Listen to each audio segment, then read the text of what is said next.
Welcome back नाजरीन। हम textile sector के हवाले से बात कर रहे थे। टेक्सटाइल इंडस्ट्री के अंदरूनी और बैरूनी चैलेंजेस हैं, इनको किस तरीके से निपटा जा सकता है और टेक्सटाइल सेक्टर को किस कदर बैरूनी और अंदरूनी चैलेंजेस का सामना है। अंदरूनी चैलेंजेस खासतौर पे अगर हम बात करें तो अब मजदूरों की जानिब से प्रोटेस्ट भी नज़र आ रहा है। उसकी भी सबसे बड़ी वजह यह है कि लेबर्स को काम नहीं है और काम ना होने के बायस उनको शदीद तरीन परेशानी का सामना करना पड़ रहा है। फैसलाबाद जो पाकिस्तान का मैनचेस्टर भी कहलाता है, टेक्सटाइल इंडस्ट्री में एक मुनफरिद मुकाम भी रखता है, पाकिस्तान की जानिब से पाकिस्तान की पहचान है। राना नईम फैसलाबाद से हमारे ब्यूरो चीफ, उन्होंने हमें ज्वाइन किया, उनसे मजीद इस हवाले से अपडेट्स लेते हैं। राना नईम, दिसंबर 2011 से फैसलाबाद में तवानाई का बहरान बदतरीन शक्ल इख्तियार कर गया है। इस बहरान से निमटने के लिए टेक्सटाइल इंडस्ट्री को इस बहरान से कितना नुकसान पहुंचा है, ये बताएं।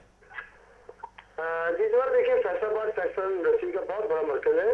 यहाँ पर तकरीबन 700 से ज्यादा टेक्सटाइल मिले और कारखाने मौजूद हैं। मिले और कारखानों में काम करने वाले 16 लाख मजदूर बेरोजगार हो चुके हैं। बिजली गैस की बंदिश की वजह से फैसलाबाद की टेक्सटाइल इंडस्ट्री मुकम्मल तौर पर तबाही के दहाने पर पहुंच चुकी है। फैसलाबाद के सनतकारों ने अपनी सनदी यूनिट दूसरे ममालिक में शिफ्ट करना शुरू कर दिए हैं और फैसलाबाद के सनतकारों का कहना है कि हुकूमत की नाकस पॉलिसी की वजह से एनर्जी बहरान पर काबू पाने में मुकम्मल तौर पर नाकाम हो चुकी है, जिसकी वजह से टेक्सटाइल इंडस्ट्री व दीगर सनती इदारे शदीद जबोहारी का शिकार है। सनतकारों और एक्सपोर्टर का कहना है कि फैसलाबाद के सनती इदारों को 180 दिन गैस की बंदिश की वजह से करोड़ों डॉलर का उठाना पड़ा है। हम मजीद नुकसान बर्दाश्त नहीं कर सकते। सनतकारों का मजीद कहना है कि हमने एहतजाज, यौम सियाह, शटरडाउन, एहतजाजी कैंप, धरने भी लगाकर देख लिए, हुकूमत की जानिब से बातों और मौजों पर ही इंसार किया जा रहा है। मगर अब हम अपने सनती यूनिट बंद कर देंगे। सनती इदारे बंद होने से हुकूमत को भी करोड़ों डॉलर का नुकसान उठाना पड़ेगा, क्योंकि फैसलाबाद वो बड़ा शहर है जो कि हुकूमत को रेवेन्यू की मद में करोड़ों डॉलर अदा कर रहा है। हम हुकूमत से मुतालबा करते हैं कि वो अंतिम बहरान पर जल्द काबू पाकर फैसलाबाद की textile industry, non textile sector को तबाही से बचाने के लिए फौरी इकदाम करे, ताकि textile industry, power loom sector और दीगर सनती इदारे तबाही से बचाया जा सके। और इसके अलावा जवाब मैं ये भी बताता चलूँ कि यहाँ जो पाकिस्तान टेक्सटाइल एक्सपोर्टर के जो चेयरमैन है राना आरफ तसीफ, उन्होंने भी कल एक मीटिंग में एक इजलास बुलाया था। उसमें हुकूमत से मुतालबा किया कि अगर हुकूमत हमारे 48 घंटों के अंदर बिजली की फराहमी को यकीनी नहीं बनाती तो फिर हम अपने कारखाने में मिले बंद करके हुकूमत के खिलाफ एहतजाज करने पर भी मजबूर होंगे। जी जवाब। राना नईम, ये बताइएगा कि कितने लेबर्स जो है वो इस वक्त बेरोजगार हुई है फैसलाबाद से? सिर्फ हम अगर हम बात करें तो फैसलाबाद की कितनी लेबर बेरोजगार हो गई है एनर्जी क्राइसिस की वजह से? देखिए जवाब यहाँ फैसलाबाद में पहले कर सकूंगा। फैसलाबाद में तकरीबन 700 से ज्यादा सनती यूनिट है, उसमें तकरीबन 16 लाख मजदूर काम कर रहे हैं। लेकिन अब एनर्जी बहरान की वजह से तकरीबन 300 से ज्यादा सनती यूनिट बंद हो चुके हैं, जिसकी वजह से तकरीबन 4 लाख से ज्यादा मजदूर है बेरोजगार हो चुके हैं। और उसके अलावा मैं ये भी बताता चलूँ कि फैसलाबाद चूंकि टेक्सटाइल इंडस्ट्री का मरकज है और पाकिस्तान का तीसरा बड़ा शहर होने के अलावा यहाँ पर ये जो सूरत सामने आ रही है वो सिर्फ और सिर्फ गैस और बिजली का बहरान है, जिससे टेक्सटाइल हजरात के जो इम्पोर्ट एक्सपोर्ट के आर्डर वो भी कैंसिल हो चुके हैं। उनका कहना है कि अगर हुकूमत का रवैया यही रहा तो फिर हम अपने सनती यूनिट जो है वो श्रीलंका या बांग्लादेश में शिफ्ट करने पर मजबूर होंगे। लेकिन हुकूमत को चाहिए कि हमारे फौरी तौर पर इस पर फौरी इकदाम करें ताकि बिजली के बहरान को हल किया जा सके। जी जवाब। अच्छा राना नईम, इस बिजली के बहरान से जो है टेक्सटाइल सेक्टर को शदीद नुकसान पहुंचा है, जिसके बाद मजदूर सड़कों पर नजर आए हैं। कभी हुकूमत ने इन बेरोजगार मजदूरों के लिए, इन लेबर के लिए, और जो प्रोटेस्ट इतना ज़्यादा किया जाता है, इन मजदूरों को किसी भी किस्म की कोई फैसिलिटी देने का ऐलान किया है? कौन इनकी सरपरस्ती कर रहा है? देखिए जवाब, आप समझते हैं कि एनर्जी बहरान की वजह से मजदूर का भी जो मजदूर तबका है वो पिस चुका है, उनके घरों के चूल्हे ठंडे पड़ चुके हैं, लेकिन उनको रिलीफ देने के लिए कोई भी ऐसे इकदाम नहीं किए गए, ना तो सनतकारों की जानब से ना ही हुकूमत की जानब से। हम अब देख रहे हैं कि जो मजदूर बेरोजगार हो चुके हैं वो जराइम की तरफ भी बढ़ रहे हैं और फैसलाबाद में जराइम की शरह में भी काफी हद तक इजाफा हो चुका है। और दूसरी जानब जो टेक्सटाइल एक्सपोर्टर है, सनतकार है, chamber of commerce and industry है, उसमें ये कहा जा रहा है कि अगर हुकूमत हमारे मुतालबात पर अमल दरामद नहीं करती तो फिर हम हुकूमत को रेवेन्यू देने पर ना देने पर मजबूर होंगे। बहुत बहुत शुक्रिया राना नईम, हमें तफसीलात से आगाह करने के लिए। फैसलाबाद से रॉयल न्यूज़ के ब्यूरो चीफ राना नईम हमें तफसीलात से आगाह कर रहे थे और वो बता रहे थे कि 180 दिन गैस नहीं मिली है फैसलाबाद में टेक्सटाइल सेक्टर को, जिसकी वजह से शदीद परेशानी का भी सामना करना पड़ा टेक्सटाइल मिल्स मालकान को, और इसके अलावा लेबर जो है कई बेरोज़गार हुई। 180 दिन कारोबार नहीं हुआ है। सिर्फ हम फैसलाबाद की अगर हम बात करें तो जिससे करोड़ों डॉलर का नुकसान भी हुआ है। और अब एक बार फिर जो फैसलाबाद चैम्बर ऑफ कॉमर्स के लोग हैं और उसके अलावा सनतकार हैं, उन्होंने हुकूमत को ये कहा है कि अगर इसी तरीके से सूरत हाल चलती रही तो वो हुकूमत को इस बार रेवेन्यू बिल्कुल भी नहीं देंगे। जो भी रेवेन्यू जनरेट किया जाता है टेक्सटाइल सेक्टर के ज़रिए वो अब हुकूमत को नहीं मिलेगा, जिससे हुकूमत को ही मज़ीद नुकसान का खदशा पैदा हो सकता है। अगर हुकूमत सिर्फ इस टेक्सटाइल सेक्टर से निमटने के लिए टेक्सटाइल सेक्टर को सिर्फ गैस की फराहमी बिला तात्तुद दे दे तो इससे कई हज़ार मजदूर, कई लाख मजदूर ऐसे हैं जो बेरोज़गार होने से बच जाएंगे। हमें ज्वाइन किया है राना आरिफ तौसीफ, आप चेयरमैन हैं पाकिस्तान टेक्सटाइल एक्सपोर्टर्स एसोसिएशन के। आपसे इस हवाले से मजीद बात करते हैं। राना साहब, प्रोग्राम में खुशामदीद कहेंगे। Thank you sir. राना साहब, रवां माली साल के 11 महीनों में टेक्सटाइल एक्सपोर्ट 10% कम हो गई। इस साल का 16 अरब डॉलर का एक्सपोर्ट टारगेट भी हासिल ना हो सकेगा। क्या वजूहात देखते हैं आप इसकी? सर, अगर आप थोड़ी सी इसकी बैक पे चले जाए ना, तो आप देखें कि सितंबर के महीने से हमारा डिक्लाइन आना शुरू हो गया था एक्सपोर्ट का। जब से इन्होंने सितंबर से गैस का शट डाउन करना शुरू किया था और उसके बाद ये डिक्लाइन चलता चलता आज आप देखें कि ऑन रिकॉर्ड जो सिर्फ टेक्सटाइल का है 7 माह का 1.35 बिलियन डॉलर है। एक्चुअली फैसलाबाद जो है टेक्सटाइल का सिटी हम कहते हैं, इसको टेक्सटाइल सिटी कहते हैं और एक्सपोर्ट सिटी कहते हैं। यहाँ पे तकरीबन 15 लाख लेबर कह लें और तकरीबन आप कह लें कि कोई 1 लाख लूम इंडस्ट्री जो है वो इधर से वाबस्ता है लेबर। ये तमाम कपड़ा बनता है और इसके बाद इसकी प्रोसेसिंग होती है, कटिंग होती है और एक्सपोर्ट होता है। ये एक ऐसी चैन है कि अगर एक्सपोर्ट कपड़ा होगा या मेडअप्स या टी शर्ट्स एक्सपोर्ट होंगी तो स्टिचिंग यूनिट भी चलेगा, प्रोसेसिंग यूनिट भी चलेगा, लूम भी चलेगी और साइजिंग भी चलेगी और स्पिनिंग भी चलेगी। ये एक कनेक्शन है, आपस में इंटरलिंक है सब।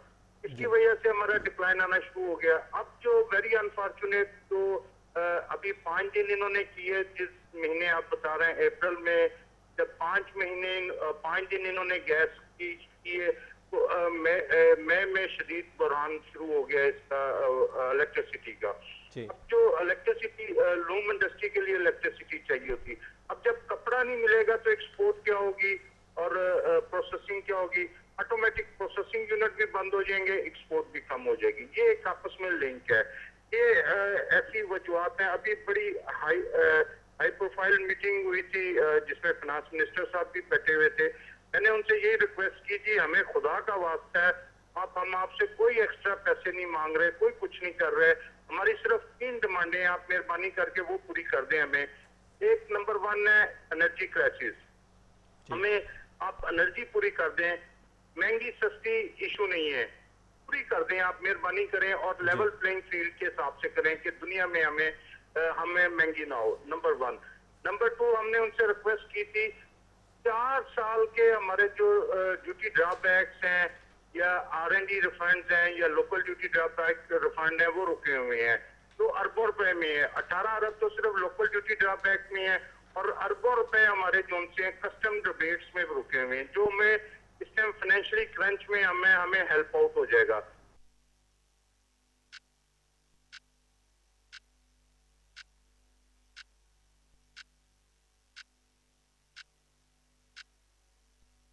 लासानी का अर्क महजल, मोटापे की वजूहात को कम करने के लिए मुअस्सर दवा। लासानी अर्क महजल, वजन घटाएं, सेहत पाएं।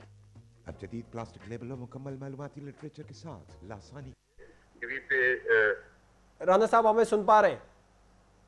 जी मैं सुन रहा हूँ। ठीक है, राना साहब कंटिन्यू कीजिएगा। इसमें तीसरी हमारी जो डिमांड थी जी, एक है प्रोटेक्शन ड्यूटी ड्रॉबैक।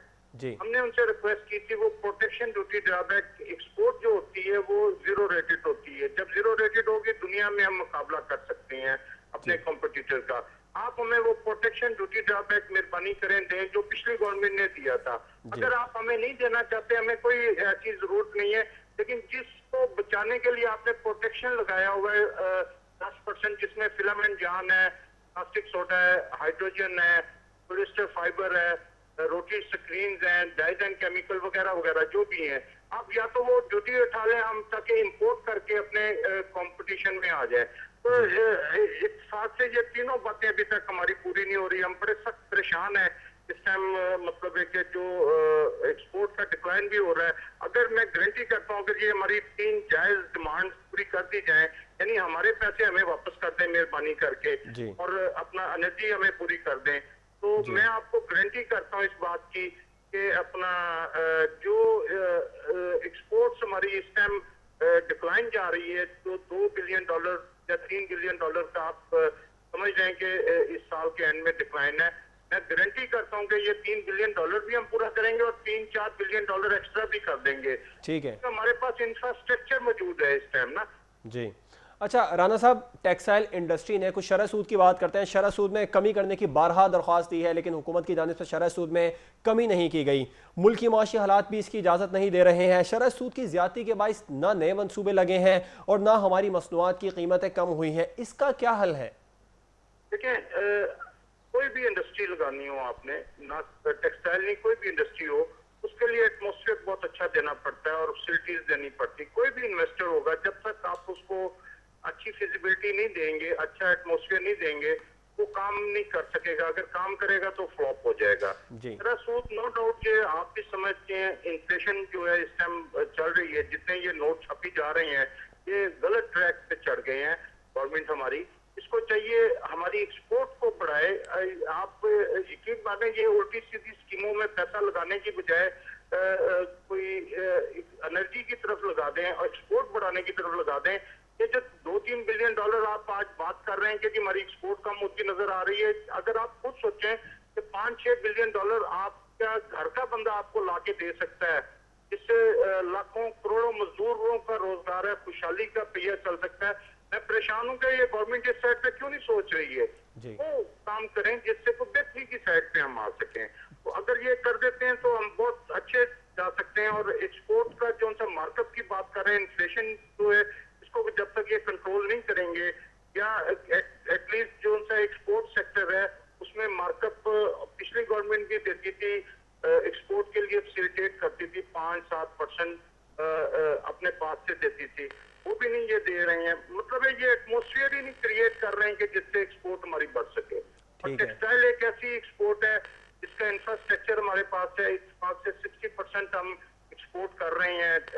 जितने फॉरेन एक्सचेंज आता है उसका 60% टेक्सटाइल कमा के दे रहा है। कि उस साइड पे तवज्जो नहीं कर रहे हैं। हाँ, जरूर दूसरी साइड से एक्सपोर्ट बढ़ सकती है, तो टेक्सटाइल का तो आपके पास इंफ्रास्ट्रक्चर है, इसमें आप इमीडिएट जंप कर जाएंगे। कोई आपको एक्स्ट्रा इंफ्रास्ट्रक्चर लगाने की जरूरत नहीं है। ठीक है, इमीडिएट जंप करके 20 से 25 बिलियन डॉलर की एक्सपोर्ट में जा सकते हैं। ठीक है राना साहब, साउथ एशिया में पाकिस्तानी टेक्सटाइल मसनूआत महंगी तस्वुर की जाती हैं। पाकिस्तान की टेक्सटाइल एक्सपोर्ट को अट्रैक्टिव कैसे बनाया जा सकता है? साउथ अफ्रीका आप बता रहे हैं जी? साउथ एशिया में पाकिस्तानी टेक्सटाइल जो हमारी मसनूआत है वो महंगी तस्वुर की जा रही हैं। इनको अट्रैक्टिव बनाने के लिए इन मसनूआत को कैसे, क्या इकदाम किए जा सकते हैं, किस तरीके से इनको अट्रैक्टिव बनाया जा सकता है? सर, मैंने आपको पहले भी एक्सप्लेन किया था कि जब हम दुनिया एक्सपोर्टर जो है, जब दुनिया में कंपटीशन के लिए आता है, उसका कंपटीशन होगा इंडिया के साथ भी, उसका कंपटीशन होगा बांग्लादेश के साथ भी, उसका कंपटीशन होगा चाइना के साथ भी। अब पाकिस्तान ने कंपटीशन करना है, एक्सपोर्टर जो है, ये तो कैलकुलेशन की बात है ना जी। जब जिसने काम करना है उसने अपने गाहक के लिए करना है, वो 1% मार्जिन पे भी काम कर जाएगा, 2% मार्जिन पे भी काम कर जाएगा। अगर हमें इंटरनेशनल लेवल प्लेइंग फील्ड दिया जाएगा, बिजली गैस की प्राइसेस उस लेवल पे आ जाएं, या बिजली गैस फैसिलिटीज पूरी मिले, या जो ड्यूटीज हमसे लेते हैं ये ड्रॉबैक की शक्ल में हमें फौरी तौर पे दें, तो डेफिनेटली हम एक्सपोर्ट में उनको कम्पीट करेंगे। या जो इंडिया फैसिलिटीज अपने एक्सपोर्टर को दे रहा है, या बांग्लादेश जो दे रहा है अपनी फैसिलिटीज दे रहा है एक्सपोर्टर्स को, हमें भी देनी चाहिए ताकि हम भी कंपटीशन करें। हम तो एक किस्म की पाकिस्तान की फौज है जो इकोनॉमिक की एक्टिविटी को इकट्ठा करके पाकिस्तान के लिए वर्क कर रहे हैं इस टाइम। अच्छा राना साहब, डॉलर के मुकाबले में रुपए की कदर कम होती नजर आ रही है। इसके नुकसानात, एक तरफ हमारी बरामदात सस्ती हो गई हैं, हम बेहतरीन मार्केटिंग के जरिए बरामदात में इजाफा नहीं कर सकते हैं? सर, ये जो मैं इस बात को बिल्कुल डिस्करेज करूंगा कि ये रुपए जो एकदम इसकी प्राइस बढ़नी शुरू हो गई है। ठीक, ये वक्ती हमें नजर आ रहा है कि जी रुपया बेहतर हो रहा है, हम सस्ते चले जाएंगे। इनफैक्ट आपका डॉलर जब इससे ज्यादा बढ़ेगा, 100 रुपए का होगा, 110 का होगा, तो तो ये आपका ऑयल भी महंगा हो जाएगा, आपकी तमाम इंपोर्ट महंगी हो जाएगी। जब इंपोर्ट महंगी हो जाएगी, ये महंगाई की एक नई लहर आएगी जी। और ये आपकी डॉलर क्यों हो रहा है इस तरह की मेन वजह ये है कि आप तो एक्सपोर्ट के थ्रू डॉलर लाना चाहते हैं, वो नहीं ला रहे हैं और उसकी वजह से आपको अपने रुपए की कदर को कम करना पड़ रहा है। अगर यही आप इसको फैसिलिटेट करें एक्सपोर्ट को और प्रमोट करें एक्सपोर्ट को, तो यकीन माने ये डॉलर हम खुद ला के दें ताकि गवर्नमेंट अपने ऑयल के बिल दे और दूसरे काम करें। ये एक इंटरनेशनल फार्मूला है। अगर आप करेंसी नोट पे देखें ना या डॉलर पे भी आप देखें तो वहां पे लिखा होगा कि जी हामले आजाद नोट को मुतालबे पे रकम अदा की जाएगी, उसके बदले में हमें डॉलर या सोना रखना पड़ता है। जब हमारे पास करेंसी नहीं होती है तो मजबूरन हमें अपनी करेंसी की वैल्यू कम करनी पड़ती है। जी ठीक है, बहुत बहुत शुक्रिया राना आरिफ तौसीफ साहब प्रोग्राम में वक्त देने के लिए। Rana Arif Tauseef chairman Pakistan textile exporters association के चेयरमैन थे, गुफ्तगू कर रहे थे प्रोग्राम में और बता रहे थे कि किस तरीके से टेक्सटाइल सेक्टर के बहरान से निपटा जा सकता है। और सबसे जो अहम वजह बता रहे थे कि इंडिया, बांग्लादेश और ये श्रीलंका जो है ये हमसे टेक्सटाइल सेक्टर में हमसे पीछे हुआ करते थे। अब आगे निकलने की सबसे बड़ी वजह यही है कि उनकी हुकूमत की जानिब से बांग्लादेश, इंडिया और श्रीलंका की हुकूमतों की जानिब से फैसिलिटीज़ फराहम की जा रही हैं टेक्सटाइल सेक्टर को, और पाकिस्तान में किसी भी किस्म की कोई फैसिलिटीज़ फराहम नहीं की जा रही हैं। तवानाई बहरान से भी नहीं निपटा जा रहा है। जब इंडस्ट्रीज़ को एनर्जी नहीं मिलेगी तो किस तरीके से इंडस्ट्री का पहिया चल सकेगा। प्रोग्राम बिजनेस होराइजन में आज तक के लिए इतना ही। आपसे मुलाकात होगी इंशाल्लाह कल। इजाज़त दीजिए, अल्लाह हाफ़िज़।